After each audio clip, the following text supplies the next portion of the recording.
everyone. Super excited for today's episode. We have a special guest. Jared Posey is going to be here helping us to dig deeper into what's going on in a continuation of some of the conversations that we've had relating to education, public school education, education in general of kids in our modern times. And I won't take up more than that. That's the intro. And then hopefully we'll get into some of what we think the future of education is here as we get into it with Jared. So I'll toss it over to you, Jared, and maybe a little intro background on you, and then we'll jump right in. Yeah. So, my name is Jared, and I do a few things. A tour boat captain, but mostly I'm kind of working with teens right now. So, an educator with the Salish Sea School. That's a nonprofit here in Washington State. And then I'm starting up my own life coaching business as well to help teens kind of figure out their future, create a future that lights them up, and find both success and meaning.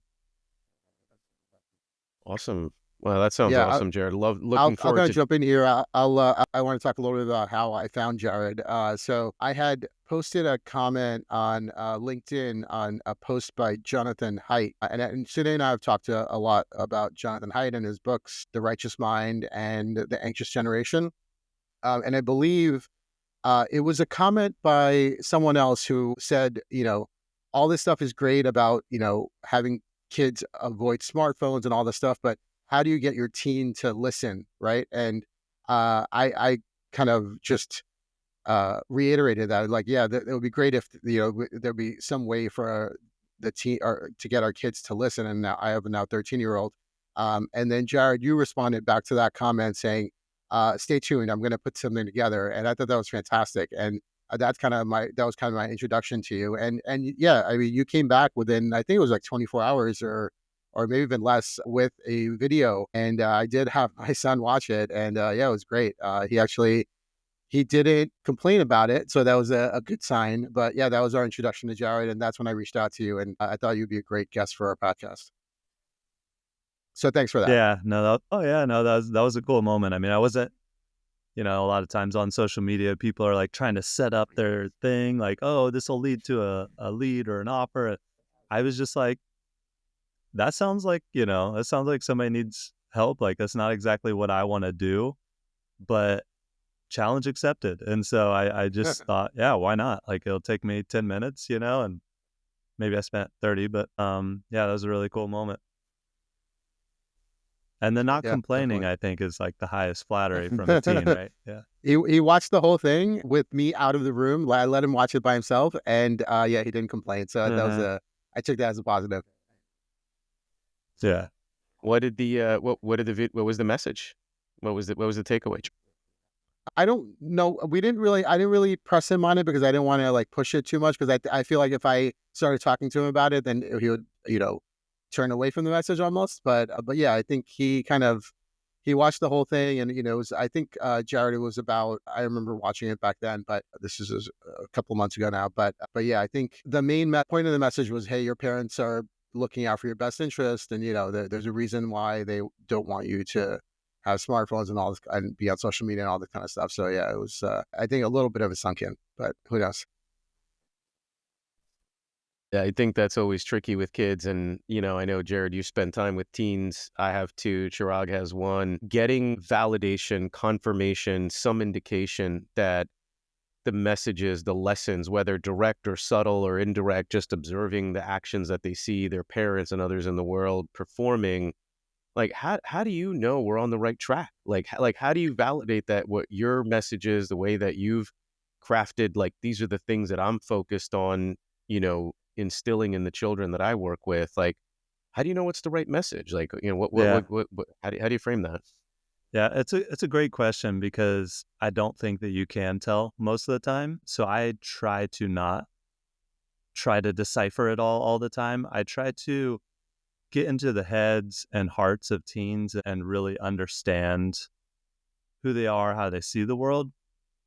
And then I try to act from that place, but I don't try to interpret every result or count up every win or loss, because you can just kind of go crazy, right? You have to, I think, have a confidence in yourself. And I think it comes through deep empathy, through deep listening, through deep knowing. And if you're coming from that place, you just have to believe in what you're doing. I mean, you're always adjusting and tinkering, as you go along, but you can't tell really. I mean, you might get some subtle clues, like you said, not complaining or nodding their head, or you might notice they're really enraptured.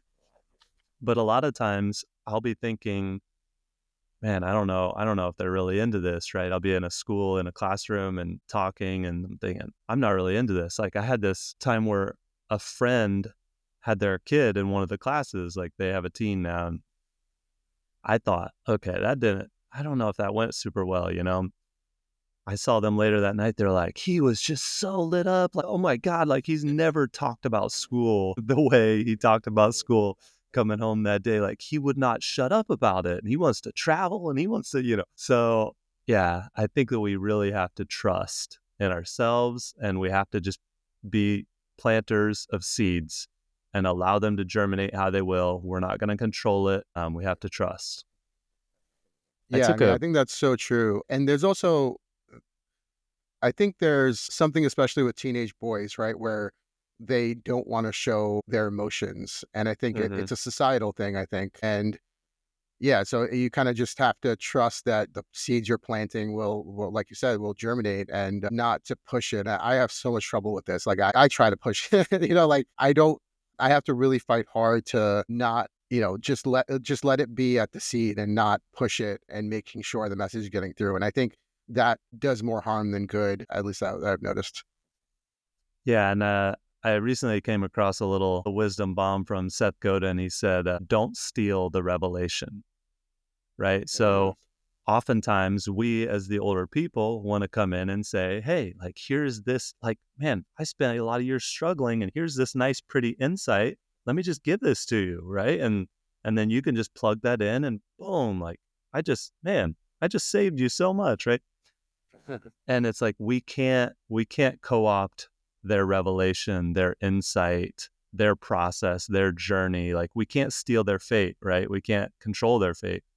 And so I love that idea of like not stealing the revelation, but allowing for the conditions where that revelation will occur within themselves, and for them not to just hear their voice, but for their voice to emerge.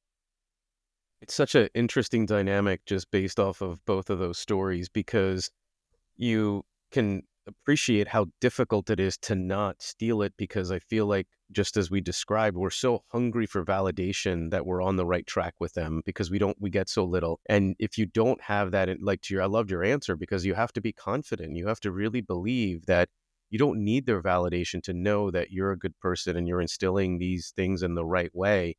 And if you go in with not needing them to validate that, hey, what we're doing, the way our approach is going to help these kids, then you do allow the kid to enjoy the revelation and not steal it. As you said, I love that. Yeah. Um, and yeah, I don't know, man. I Yeah. struggle with it. It's tough, right?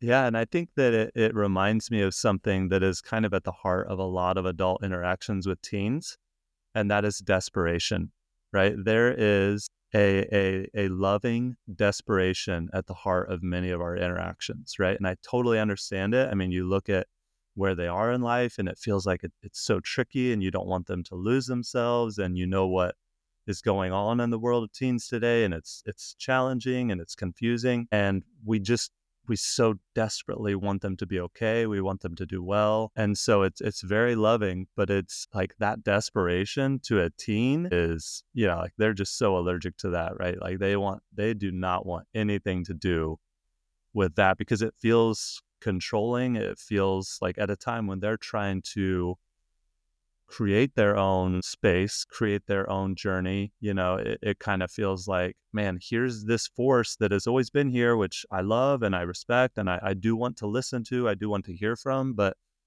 I don't want to feel controlled, because I'm starting to feel this control, this self-control emerge within me, and it feels right. And developmentally, it is right. So we have to always be kind of understanding developmentally, like what they're doing, like they're carving out their identity, they're carving out themselves, and like that's what they should be doing. And so we have to take a new role as they get into adolescence. Oh, that's so spot on. And I feel like as parents, it's hard to know when to switch. It's hard to know when to switch and when your child is ready to go into that next phase where we don't steal their, enlightenment. And we are like, I think, taught at a younger age. When I still remember taking a parenting class, and it's like positive reinforcement. And when they, pick up a block and they put it in the right square or they put it in the right circle, you celebrate and you cheer them on. And that same model clearly does not work in the teenage years. Like they need some positive affirmation, but if you are over indexing on the positive affirmation, you steal that enlightenment that they get. And so I think that's part of the complexity, is finding what are the new models that are going to break through with putting lessons and instilling values and educating children as they go through the different phases of growing up, and knowing when to switch and knowing which tools to use when. I think is super fascinating. And I know we spent a lot of, we've been talking about teens, but I think even as from the parents' perspective, it's being thoughtful about how we need to evolve. And even within education, how as an educator you need to evolve, and it's different from elementary, middle, and high school. And it's not just like the standard classroom doesn't really change across those 12 years, right? Like they're still sitting in chairs, they're still listening to a teacher in a classroom, almost like a formula, it's a formula that we follow, and we're beholden on the teachers to start changing it up. So I know we wanted to talk a little bit about the classroom size, but how do you think that impacts like kind of the stuff that we struggle with as parents, the way that our children are growing up within the school system, and then balancing how we continue to put, instill good values that we want them to be good citizens in the world? Yeah, I mean, first I just want to address like the how do we know when to change up our tactics a bit, right? For one, I think if we're messing up, they're going to let us know. So if we're not doing the right approach, they're going to communicate that either verbally or non-verbally. And that gets, I think, to the essence of the issue, which is that we have to listen, right? Listening is just at the core of how we can best serve probably all people, but especially teens. Like they need to have agency and they need to have a voice, and they need us to understand them. They don't need us to tell them how to feel or tell them what to think or what to do. They do want our guidance, but they want us to become more partners. And I think that comes through listening. As far as the education system goes, I mean, I think that teachers also can benefit from that same practice of listening, because you're right. I mean, K through 12, it doesn't really change. And what's interesting is like we used to have rites of passages, and there was a clear transition into adulthood where youth would demonstrate their skills, they would demonstrate their capacity, they would demonstrate their adultness to their community, and they would be seen as adults, and then they would go out into the world. And we just don't have any sort of clean process that way. So I would love to see high school shift to look like a different experience. And what does that look like? I don't know. I mean, everything is changing, and I think that we're definitely at a transitional moment. But I do think that we need to have schooling become less about information and more about experience, more about skills, more about being truly relevant to the way the world is, right? There's that stereotype of a kid being like, why are we doing this? Am I going to use this in life? And typically the response is like, hey, like just do your work, right? And we kind of expected obedience, and we expected like, hey, just, work hard, right? Just trust me and work hard. And I think that for this generation, that's just not going to work. That is not a winning message. And so I don't know. I'm excited to explore what education can be, because I don't think that where we're at is at all going to serve where we need to get to. Yeah, no, I think that's a great point. And I also think there's, in this new age of AI, right? Like, I'm gonna bring it up because it's like, prevalent in Please, our yep. society now. It's the elephant in the room, yeah. Yeah. And where in the past, like when we were growing up, like rote knowledge and, just remembering things was part of education. I obviously don't think that's relevant anymore. And I think, do you think that, almost teaching kids to learn how to learn will be important and also kind of spark curiosity? Because in a world where you can get any knowledge you want at your fingertips at any moment, I think that curiosity and always being curious and wanting to learn and seeing learning as a lifelong pursuit rather than something you do in school and you're done with, do you think that will be kind of more relevant and more important as we go forward?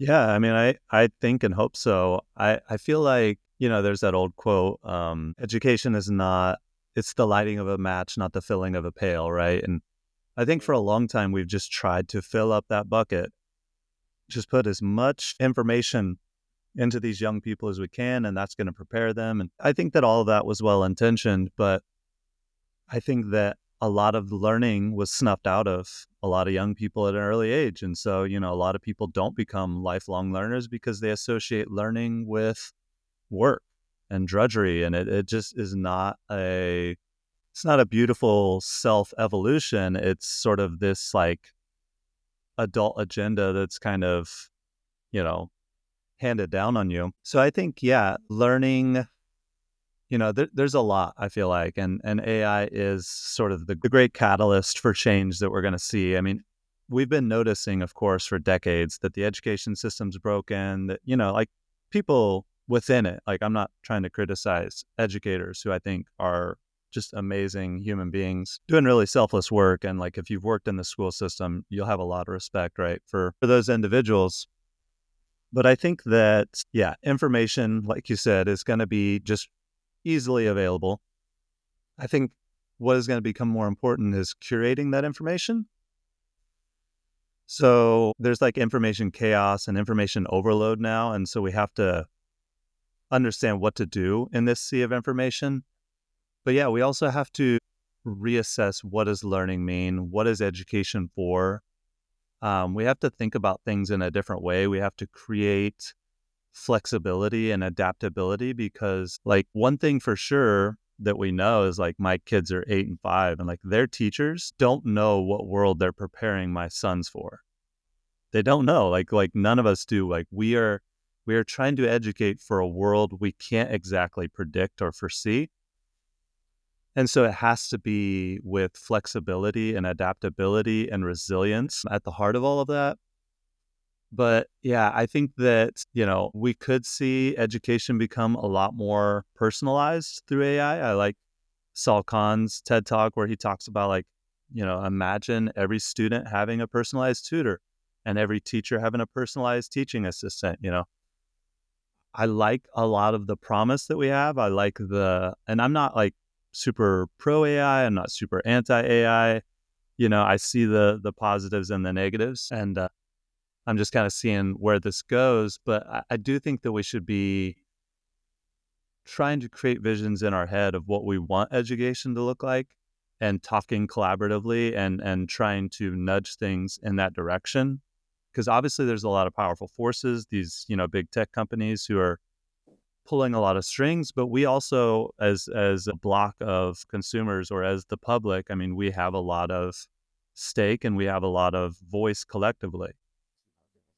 Oh man, so many golden nuggets there, Jared. At least two that I want to hit on. One is, I hear a lot when we've spoken to others about what are the skills that we're trying to teach within the education system. And we've heard things like instilling good values and instilling critical thinking, because those are going to be critical components. What you dropped of flexibility and adaptability, I think, is also something that I haven't heard as many people talking about, of teaching children how to do those things.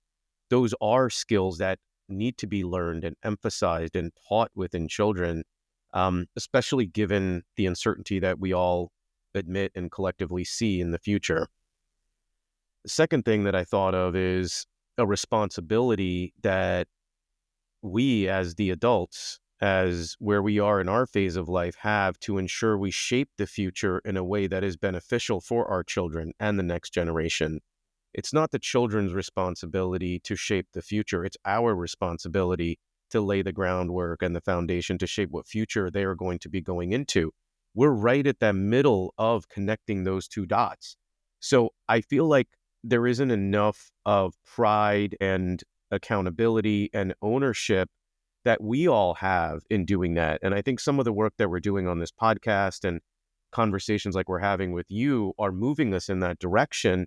And I guess it's a rally cry from me that, and get your perspective of, do you think we need to do more of this? Is this our responsibility? And if so, how do we get a larger focus on an effort like this? Yeah. I think that there's a well-meaning thing that we say to young people a lot, which is like, hey, the future is yours. The future is up to you. And I hate that, right? Like, how much pressure is that to put on young people? And it's kind of a cop-out too, right? It's like all of these generations who helped create this world, we're still going to be here for decades, but we'll just pass it to you now. Like, we're just going to put responsibility in your lap. I think we all, for as long as we're alive, need to be invested in how young people are coming into this world. I don't care if you're 95, like, I want you invested. I want all hands on deck, right? Because look at the statistics, look at where young people are. That's not just a crisis for that generation, that is a crisis for all generations. So I will echo your rallying cry, because if we're not in the trenches fighting for these kids, if we're not giving them a bigger vision, something to believe in, something to step into, somebody else will. And guess what? It's not going to be who we want it to be, right? There's a reason why gangs and terrorist organizations are really good at recruiting young people. It's because they give them a place that, like, hey, you matter, you belong, I have a vision for you. Like, it's an attractive thing to be wanted, right? And a lot of times we as adults will say, well, I don't really work with teens, or I don't really work with kids. Or, I like teachers. I'm glad that they're doing a good job. It's like, no, like, we are all, I don't care if you don't have kids. I don't care if you don't work with kids. We are all in this fight together. And if we're not fighting it, we're losing it. Well, I Beautiful. love how you frame that. That was touching. You always think, hey, how can gangs and terrorist organizations so easily sway kids? But when you frame it like that, where they give them kind of a purpose and a vision of what their life could be, I could see how that could be, especially for someone who's still developmentally, immature, that could really hold sway. Yeah, I mean, Nature they're hates a looking for vacuum, right? identity. What'd you say? Oh, sorry, Jared. I was just throwing No. like echoing, like, nature hates a vacuum, to your point. Right. Like, that's a Absolutely. great quote, right? Like, if we're not filling the heads with what we believe are good choices, good values, all of that, then, the vacuum will be filled, to your point of other Yeah. factors. Yeah. I mean, they're looking for identity. They're looking for answers. They're looking for clarity. And I mean, even though those places are giving them wrong answers, they're giving them answers. They're giving them clarity. It's bad clarity, but it's clarity. And so there's a way that feels comforting, and there's a way that feels, attractive. All right, so let's jump into some of your work, man, because I mean, these are brilliant. And so how are you effectuating this? I mean, I think Chirag and I are totally moved and aligned with the work that you're doing. Maybe we can get a little bit deeper into how you're making this happen. I mean, how are you doing this? Yeah. So, I'm still kind of at the beginning of my journey. I do consider this my life's work, and I've kind of always worked with youth and with teens, but I'm putting it more at the center of what I do. And so I'm doing that through two ways. I'm doing it in person through the Sailor Sea School. And, we're creating a lot of really cool programs where, I mean, it's all about, transformation through nature, understanding of who we are within the context of nature. And I think that's a whole other topic that I think is really juicy as well. That, when we're talking about education, I mean, putting nature integrated into our educational system, I would love to see, because I think that nature is really the great teacher. And I think it's the great context, right? Because if you don't really understand nature, if you don't really understand your place within it, I mean, how are you really understanding life on Earth? How are you really understanding who you are? Because it is the ultimate context. It's inescapable. But we're doing a lot of programs where we're trying to create, like teen wilderness retreats, conversation communities, places where teens can get inspiration, where they can get connection, both through role models like myself and like a lot of the really awesome people I work with, but also connections to each other through like-minded peers, and then connection to themselves, like on a very deep level. Because I feel like, once again, talking about education, like connection is really the goal, right? The information is secondary, right?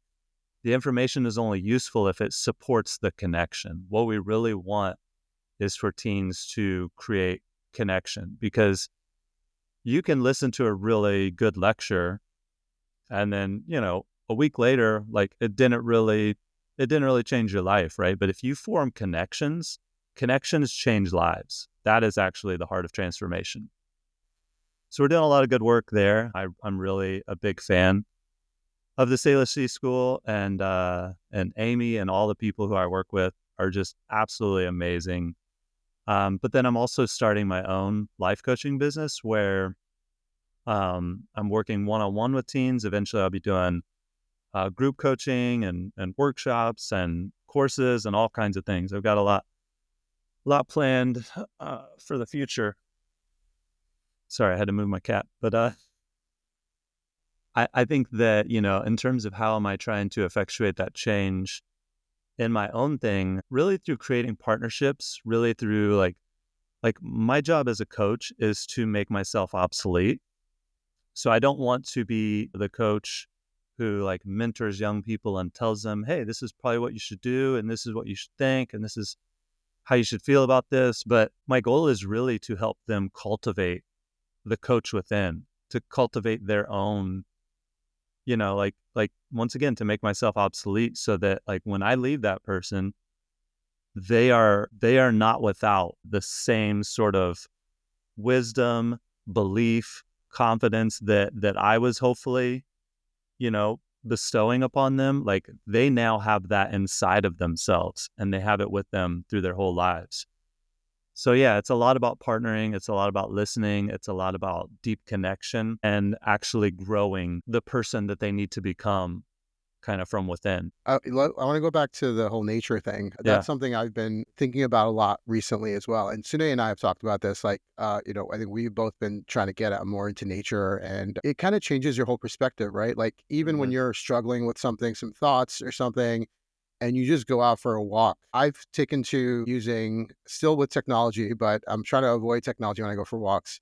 But, just using a voice recording app and just talking to it, either talking through ideas or whatever the case may be. And just, it's amazing what just getting out into nature, moving your body, and what that can do for your brain, and freeing up thoughts, and just opening your mind a little bit, right? Just that change of environment from being inside or at your desk or whatever it is. Just going for a simple act of going for a walk. And people have been doing this for thousands of years, right? I mean, I think all the Greek philosophers even talked about this.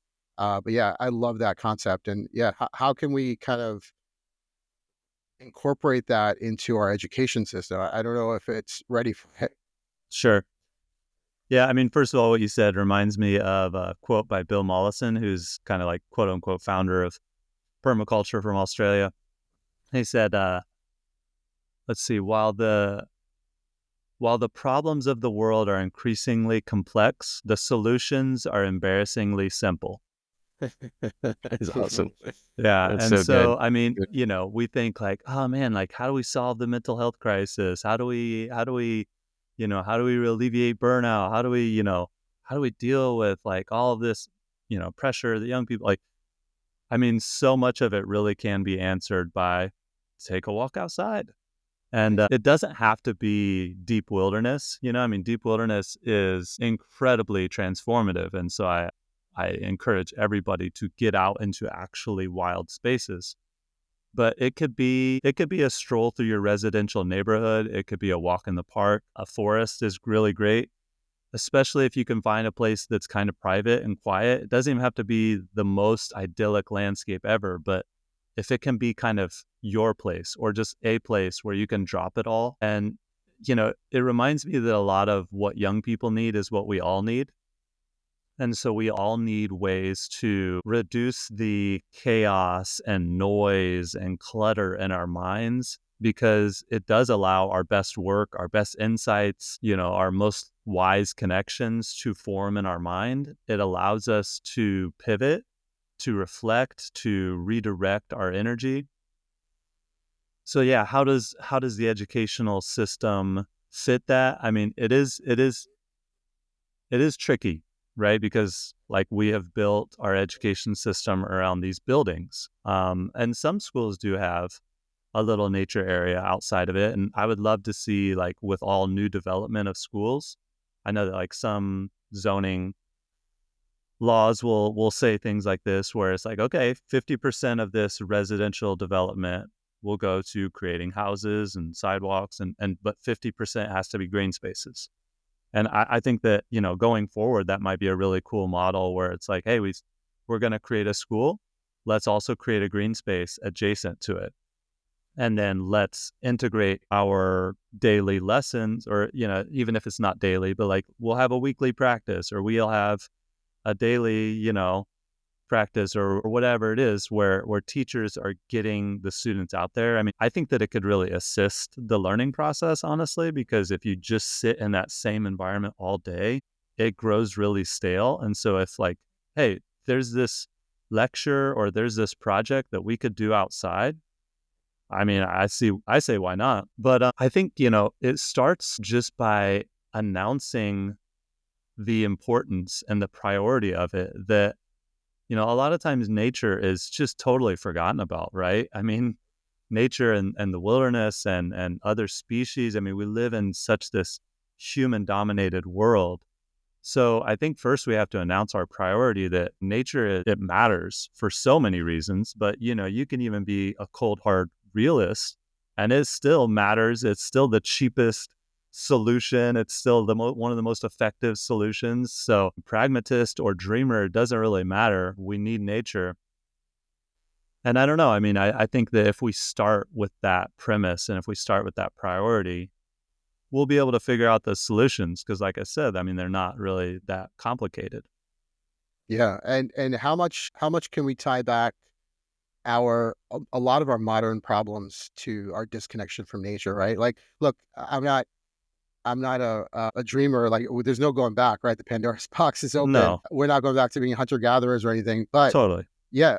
I mean, mental health, obesity. I mean, so many of our these problems that have only really happened in the past 50 to 100 years can be tied back to our disconnection from nature, right? So yeah, I think anything we can do to grasp at, clinging to some of that, I think can only be a good thing. Yeah, and totally. Like you said, it's not about going back. It's not about, oh, we have to, everybody, give up your iPhones. It is balance, right? And right now, if you look at our situation, we don't have balance. And nature is one of the best ways to provide that balance. And so, we can all have nature and we can all have Netflix. Like it doesn't have to be either or, it can very much be both and. I love it. I don't know. I couldn't help but think a bit about how we got here, and understanding how we got here may give us some clues into what we can do to improve the situation that we're talking about. And I keep going back to our education system being really, curated during the Industrial Revolution. And I can't help but use the word institutionalized. That we Sure. had a capitalistic system that was focused on factories and manufacturing, and we needed workers that understood how to operate in that type of a society. And it's embarrassing, honestly. We all have to be honest about how embarrassing it is that we have not been able to come together as a country and fix our education system for these decades as we started. And so, fuck it. Like, let's do it now. Like, let's have this conversation, and let's all start making incremental improvements as you're doing, as we're trying to do, because nobody, like, who are we waiting for? Like, what else is left to say, well, someone else's problem? No, it's our problem. Like, we have to fix this. So The nature piece makes tremendous sense to me. And I think of what are the friction points in trying to get recess to become a larger part of the school day, if we're looking at incremental improvements. And it has to be a realization that recess is important as the actual knowledge that we are teaching our children. And so then the question comes, well, what do you compromise? And I think a lot of that comes to what we're talking about here, is that the information and the base knowledge is becoming easier to access. And the way in which we teach multiplication, the way in which we teach grammar, the way in which we teach history doesn't have to be the way that we used to teach it. We don't have to spend as much time memorizing dates and facts and rote information. No, we need to learn how to use AI to get us those facts. We need to instill the right values and lessons that were learned from history quickly and say, this is what it means. And this is why this war started. This is why this war ended. This is why it lasted this long, and keep progressing those conversations. And then say, great, now let's go outside and play and integrate and relate the play outside with the content that we just shared in terms of education.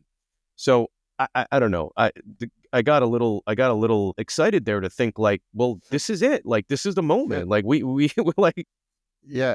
And let me add on to that a little bit. What you said, Sune, focusing, like allowing more time for recess really got me to thinking, like my kids will come home sometimes with a half-eaten or barely eaten lunch, and I'll ask, "Why didn't you eat your lunch?" And they're like, "I didn't have time." Like they get like it just everything is so regimented, and I don't know if it's gotten worse over the years. I honestly don't remember being rushed through lunch when I was a kid. So I think it is. I think it has gotten worse, and it's so regimented. And these kids have maybe 20 minutes for lunch, and they don't have enough time to socialize with their other, other students and play with each other. And it just feels like what are we doing here, right? Like, why are we so focused on this kind of really regimented approach? And going back to Sinead, what you said, that it all comes from the Industrial Revolution. Like, we're still stuck in this system. So, I mean, I think we definitely need to make a push to get out of that. But it's such a huge challenge. Yeah, absolutely. I think that this is sort of the great question with AI, right? Is it ultimately frees up time? What are we going to do with this new gift of time? And I've noticed the same thing with my son who's in third grade, is that, same exact scenario. I'm like, dude, why didn't you eat? He's like, I didn't have time. And he says that frequently. And at first I kind of thought, like, come on, like he's just not focusing. But you're right. Like you're obviously going to socialize a bit, it's going to take time to get settled in. Like, and if they're not having that time to kind of decompress, they're not even going to be as effective going back into the classroom anyways. And, like you said, Sune, I mean, there's so much that we don't need to do that we used to. I don't know if we needed to exactly, but it maybe made more sense in previous generations. But there is so much that is becoming irrelevant. And I'm not the one who says, oh, we shouldn't, it's like, just because you have a calculator, you don't stop teaching math, right? And so just because we have large language models, we don't stop teaching writing. And I think it's important that young people are actually doing these kind of old skills, but we don't have to spend as much time doing them. And they're not quite as important because we kind of want to graduate them to higher level thinking, more strategic thinking, creativity, problem solving. I mean, those are the things that are going to be needed, as well as the ability, like I said earlier, of like being able to curate and discern from the massive amount of information out there. So yeah, I would love to see us re-divert some of the time that we can save on some of the classic subjects, re-divert that to, some play, some conversations, socialization and connection, like that is guided by adults in the room. I would love to see more adults from the community incorporated into the classroom. I would love to see the classroom incorporated more into the community. I would love to see more real world projects where teens especially are going out into the world as part of their curriculum. They are creating projects and they are executing projects that have an actual impact in the world. going back to the rites of passage thing, where our young people kind of become adults without ever becoming adults, right? And we wonder, like, man, why are they still lost at 25? Like, well, we never really gave them, the keys to become a fully functioning member of society. It's almost by accident. It's like, well, eventually we got there, but it was sloppy. And man, I was depressed and emotional eating and who knows, right? So like, we can, I think, make this process a lot simpler and smoother and more sensible through this huge transformation with AI. But we have to be intentional about what we're doing. Otherwise, I mean, you see what happens with technological advances like social media, like the internet. I mean, it brings a lot of gifts, but it brings a whole lot of curses as well. And but yeah, going back to like the rites of passage thing, like if teens were actually involved in their communities and they were actually creating change in their communities, that gives them identity, that gives them agency, and that gives them a model going forward, a confidence where, oh, you know what? I can influence things. I can create things. I can shape things. So I don't know.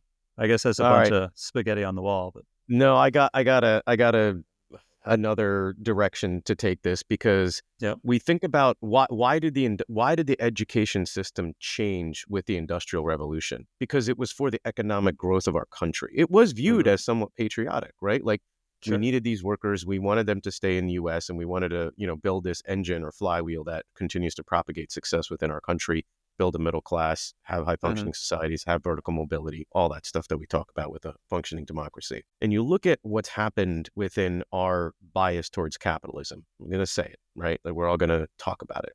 And the example like you gave of what are we going to do with the time that technology is going to give us? We know what capitalistic societies do with time that's given. They optimize it for the benefit of financial gain for their institution, for their system. And so, great, like, we've got self-driving cars.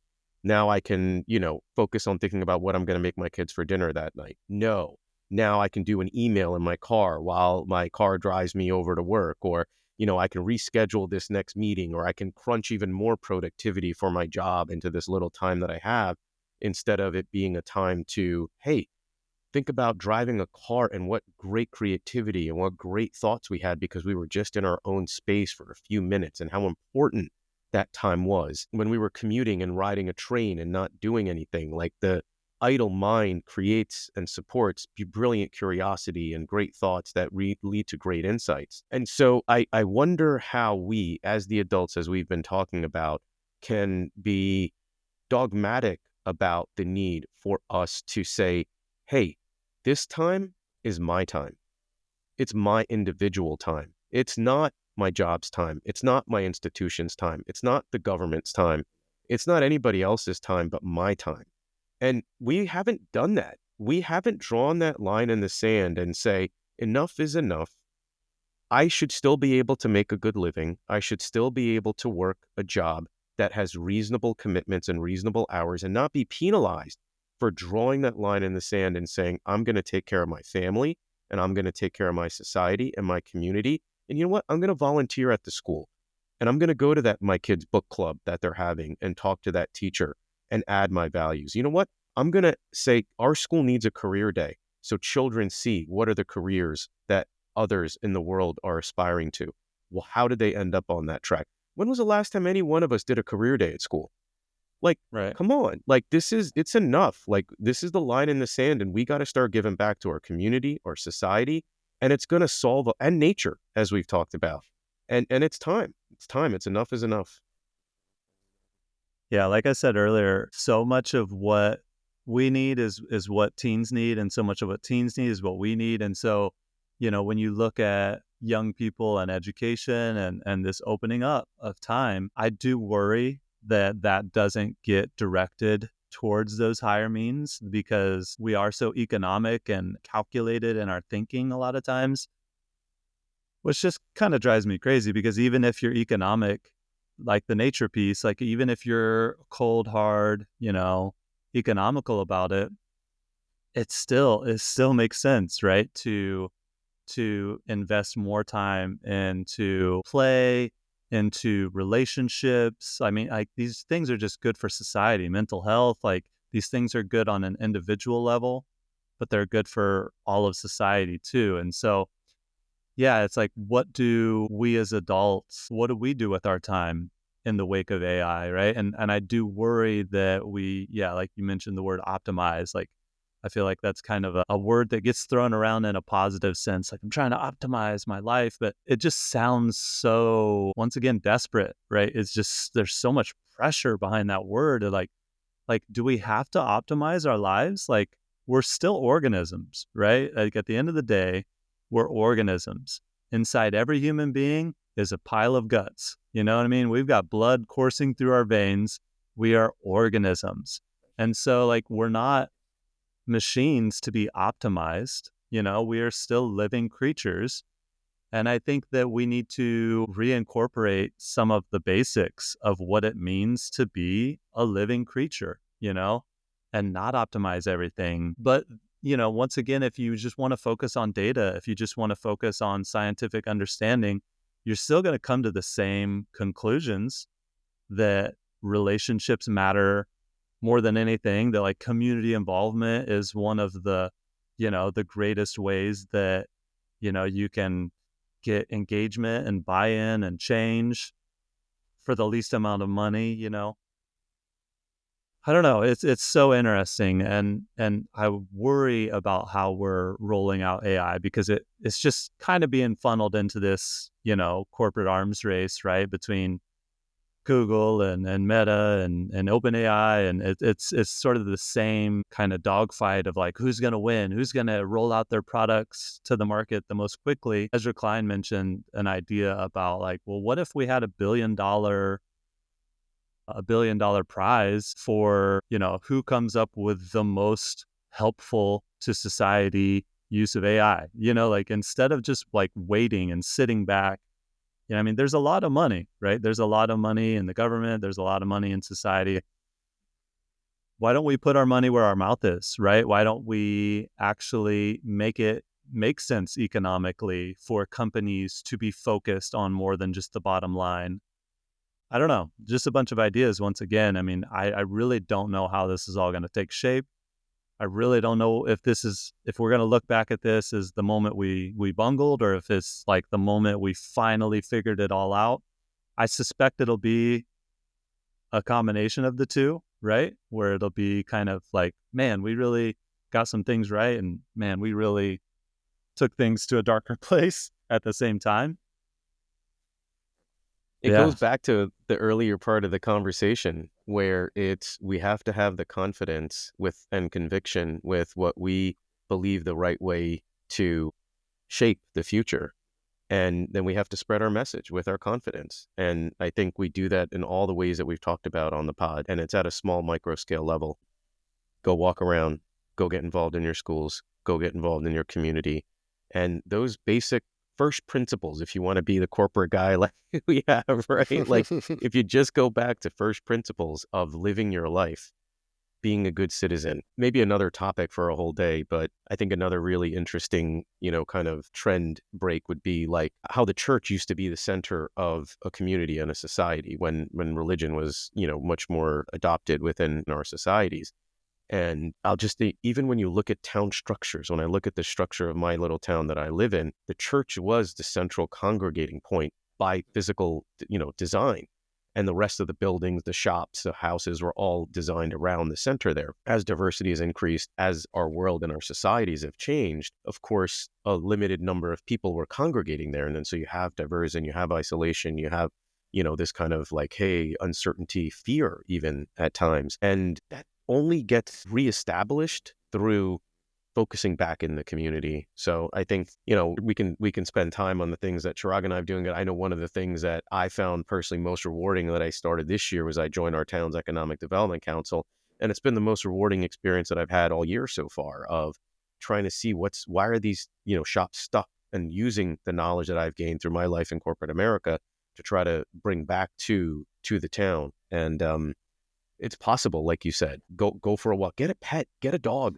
It'll force you to go outside. Like if you need an excuse to get out, there's all these little things that I feel like we can change in our life to put us on a better, happier path and ensure that as AI propagates and we have opportunities to impact how AI propagates and impacts society, that we're making good choices about it and we're being responsible and having good dialogues and discourse of insisting on the development of it in a safe, responsible, and productive way for all, not just the few corporations that are developing the technology.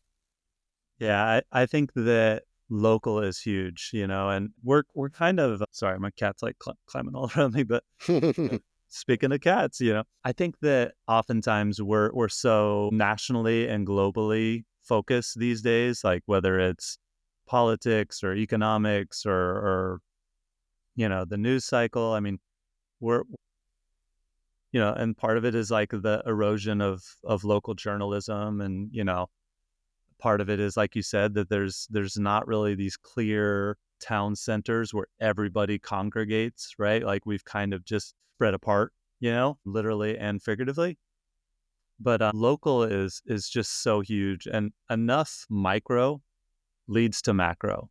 Enough small leads to big, right? And ultimately, especially with young people, like you're probably not going to be able to scale up a situation where young people are able to make a national or global impact, right? Like that's just not realistic. But you can absolutely scale up a situation where young people are making positive changes very locally. You're not changing the world, you're changing your world. But if we're all changing our world, that's the world, right? And so I think that there is a resurgence of this understanding, and I think that there is a lot of renewed focus on in-person environments. There's a lot of renewed focus on local communities. We need to be less obsessed with what's going on in Washington, D.C., or what's going on, in, far-flung corners. Like, we don't need to obsess over the worst things that are happening in the world. Like, it's good to be aware. It's good to be mobilized towards the good. But at the end of the day, we need to really be taking action super close to home, even in our own homes, even in our own little neighborhoods. It doesn't even have to be at the community level. Affect somebody who lives with you, affect somebody who lives right next to you. Like, doing good deeds is an action that adds up and matters, Can I share two quick stories, Jared, to Yeah, that? please. All right. So one is one of our neighbors, Kirsten, give her a shout. She had a very similar idea to you of let's start a dinner club. And so her New Year's resolution, as we talked during the holidays, was she's going to work with our local church. We've got like 4. I don't know. We've got a lot of little churches in the town, and not make it a religious thing, but they have an open space that's free. And we organized, organized the first dinner club of about 20 different families. Everybody brought a dish. It was like a Sunday afternoon. The Eagles playoff game was on, in fact, and we still had folks that are interested in football and want to talk about it showed up. And it wasn't a lot of work, but it gave us all an interaction point. It wasn't religious. It was just a bunch of neighbors, Black, white, Indian, like all different nationalities came together. She's mixed race. My kids are mixed race. Like, just chatted, had meals, and it was a bit awkward. It was definitely awkward, uncomfortable. And, but who had the most fun? The kids. The kids had the most fun. And shout out to the church pastor, because he's an Eagles fan, left the Eagles playoff game and was having and playing games with the kids, organized games, had set up games, and put that effort on himself through no benefit or value to the church. Random acts of kindness with no intent for reciprocity. And it was such a brilliant event. It was great. And it hits home with, it's not expensive. Nobody had to go out of their pocket. It was a minimal amount of time. And no reason, there really is no excuses why we can't have a viral movement of this across every town across our country. There's no reason it can't happen. Just need leaders that are passionate and want to do a little bit of work to fix. Sacrifice 5 hours a month. You can make this happen. 5 hours a month, an hour a week is not a lot of time. Put that time towards our community. We're all going to see macro benefits, to your point. So that was one. Second quick story was, shout out to Miss Fleischer, my daughter's 4th grade teacher. I think she's doing all these little things that you talked about, even being institutionalized. She Hmm. tries to get an extra recess out with the kids. So my daughter and I had the same experience with the kids in lunches. It doesn't even change in high school. They feel rushed Ah. through it. It's not a good experience. We need to change that. That is something we can absolutely 100% change. We have to. Hmm. I don't see how that's controversial. But shout out to Miss Fleischer for doing what she can in between to get the kids outside more. And she abandoned the kind of conventional classroom setting. She's got little poofs in the classroom. Kids can go under her desk and bring a blanket and like just little things like she does like that. And she does time after school and does book clubs, volunteer book clubs. And she brings parents in. So I went in and I did it. And again, another one of those rewarding experiences where I'm around Hmm. 5, 6 kids. They love reading. They love talking about it. She asked me a question. I engaged with them. One of the most rewarding things I did in the entire day. So we're doing it. Like, it's not like Chirag and I just talk about this shit and don't do anything. Like, if we can do it, anybody can do it. If you can do what you do, anybody can do what you do. It doesn't, Hmm. we can build rallies and we need to talk more about it. So thank you Yeah. for the time to share those two stories.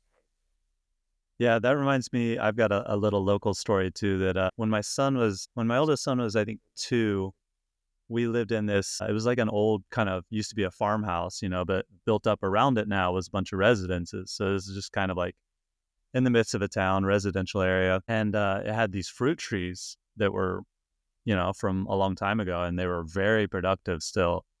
And so there was just gobs and gobs of fruit that, apples and plums and all kinds of stuff, right? And so it was really awesome. We loved it, but there was far more food than we could possibly have eaten.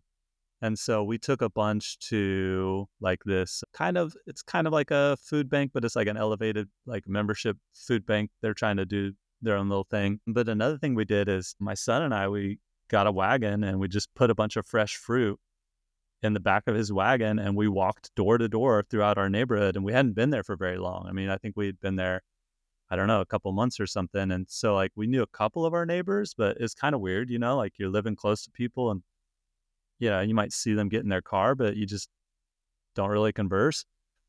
So we just went door to door, like knock, knock. Hey, like we got some fresh fruit. Do you want some fresh fruit? And a few people were definitely a little bit like suspicious at first. Like, what are you talking about? And I was like, we live at that old farmhouse, and they're like, oh yeah, okay, cool. Yeah, I would love some fruit. And to be honest, I mean, that day I was sort of like, do my neighbors probably think like we're the crazy people now? But what was cool is that week we had like 3 or 4 different neighbors knock on our door, and like, somebody had made a card and somebody else had like something from their garden and they shared it with us. And so like all of these, like just from this one little action we took, like it totally changed. We only lived in this spot for a year, but it changed our dynamic. All of a sudden, like, we'd walk down the sidewalk and it'd be a conversation where it used to just be, barely eye contact, and people invited us into their houses, and, it was amazing. Love it. So Fantastic. You can really create a ripple effect, right? By Mm-hmm. these what we think are small actions, but they can kind of add up and compound and make, make such an effect on other people. Mm-hmm. all right, I think we've got so much that we could keep talking about, Jared. We've Totally. we've hit the hour mark. This was amazing. So much of a roller coaster of our conversations and different topics that we touched on, and just so grateful that our paths crossed and we got the opportunity to have a conversation like this with you. Be able to share some of our stuff, share some of your stuff, and get more folks talking about this stuff. I think if we can, then I think this time that we spent together will have been more than worth it. Not just for the personal sort of endorphin high that I got from the conversation, but more broadly beyond that, to create more ripples in the ocean to build a better world for all of us. So thank you so much, Chirag. I don't know if you had anything else that you wanted to share, but I got this quote from MLK that I'd love to close on when you're ready. Yeah, no, go for it. Thank you, Jared. This is a fantastic conversation, like Sine said. And yeah, we'd love to have you back. Maybe we can have you back and maybe dig into one of these topics that we talked about in more detail. Oh yeah. No, I love conversing with you guys. I'm always down. All right, here it is. I'm reading the autobiography of MLK, so I thought an MLK quote would be a Yep. pretty cool way to wrap us and put some of this together. So he says, "The function of education is to teach one to think intensively and to think critically. intelligence plus character. That is the goal of true education, and that's MLK. So thanks again. Look forward to chatting more. I think that's the pod. That's a pod. Thanks, everyone. Until next time. Thanks. See ya. Bye.